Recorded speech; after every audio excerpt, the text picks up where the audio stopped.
മദ്യലഹരിയിൽ സീരിയൽ നടൻ സിദ്ധാർത്ഥ് പ്രഭുവിന്റെ വാഹനമിടിച്ച് മധ്യവയസ്കൻ കൊല്ലപ്പെട്ടതിൽ പോലീസ് മനഃപൂർവ്വമല്ലാത്ത നരഹത്യാ കുറ്റം കൂടി ചുമത്തി. പുതുക്കിയ എഫ്ഐആർ ഇന്ന് വൈകിട്ട് കോടതിയിൽ സമർപ്പിച്ചു.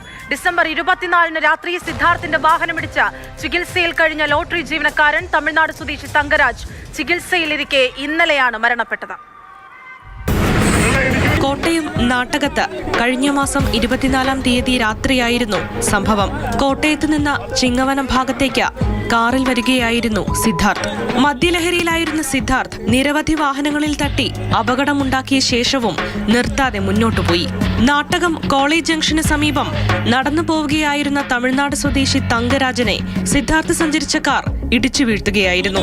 മദ്യലഹരിയിൽ സ്വബോധം നഷ്ടപ്പെട്ട സിദ്ധാർത്ഥ് നാട്ടുകാരെ ആക്രമിക്കുകയും തട്ടിക്കയറുകയും ചെയ്തിരുന്നു. നാട്ടുകാർ പിടിച്ചുകെട്ടിയാണ് സിദ്ധാർത്ഥിനെ പോലീസിൽ ഏൽപ്പിച്ചത്. അപകടത്തിൽ ഗുരുതരമായി പരിക്കേറ്റ ചികിത്സയിലായിരുന്ന തങ്കരാജ് ഇന്നലെ രാത്രിയാണ് മരിച്ചത്. ആദ്യം മദ്യപിച്ച് വാഹനമോടിച്ചതിനും പരിക്കേൽപ്പിച്ചതിനുമുള്ള വകുപ്പുകളാണ് എഫ്ഐആറിൽ ഉണ്ടായിരുന്നത്. മരണം സംഭവിച്ചതോടെ പോലീസ് മനഃപൂർവ്വമല്ലാത്ത നരഹത്യ കൂടി ചുമത്തി. സിദ്ധാർത്ഥിന്റെ അറസ്റ്റ് രേഖപ്പെടുത്താനുള്ള നീക്കത്തിലാണ് പോലീസ്.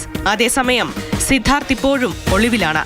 പ്രതിക്കായി എറണാകുളത്തും ബംഗളൂരുവിലും ഉൾപ്പെടെ പോലീസ് അന്വേഷണം ഊർജിതമാക്കി. മാതൃഭൂമി ന്യൂസ്, കോട്ടയം.